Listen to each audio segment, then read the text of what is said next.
Je vais vous faire un résumé détaillé de Genèse 26, versets 1 à 35, en vous expliquant son contexte et sa signification spirituelle. Mes frères et sœurs en Christ, dans ce chapitre du livre de la Genèse, nous voyons comment Dieu accompagne Isaac à travers les épreuves et le guide sur le chemin de la bénédiction. Tout commence par une famine qui frappe la région, comme cela avait été le cas du temps d'Abraham. Isaac se rend alors à Guérar, un territoire sous le règne d'Abimélec, roi des Philistins. Là, il est tenté de descendre en Égypte, mais Dieu lui apparaît et lui ordonne de rester en terre de Canaan. Il lui rappelle la promesse faite à son père Abraham, ses descendants seront nombreux comme les étoiles du ciel et cette terre leur sera donnée.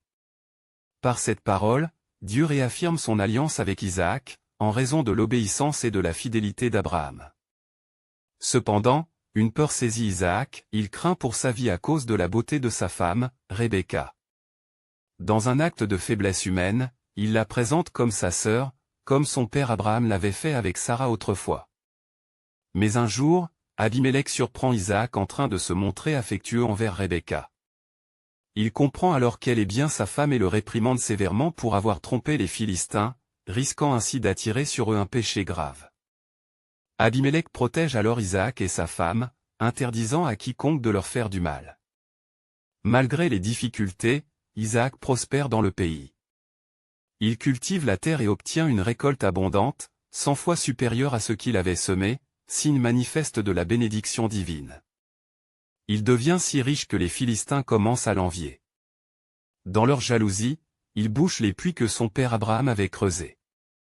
Finalement, Abimélec lui demande de quitter son territoire, car il est devenu trop puissant. Isaac s'éloigne et s'établit dans la vallée de Guérar, où il rouvre les anciens puits de son père et en creuse de nouveaux. Mais à plusieurs reprises, ses serviteurs se disputent avec les Philistins qui revendiquent les sources d'eau. Finalement, Isaac creuse un dernier puits qu'on ne lui conteste pas, et il le nomme Rehoboth, signe que Dieu lui a accordé un espace où il peut prospérer en paix. Plus tard, il remonte à Beersheba, où Dieu lui apparaît de nouveau, lui renouvelant sa promesse et l'encourageant à ne pas craindre. En réponse, Isaac bâtit un autel et invoque le nom du Seigneur. Peu après, Abimélec revient vers lui avec son conseiller et son chef de l'armée.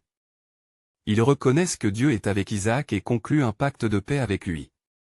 Le chapitre se termine sur un contraste, Ésaü, fils aîné d'Isaac, prend 2 femmes hittites, ce qui cause une grande affliction à ses parents.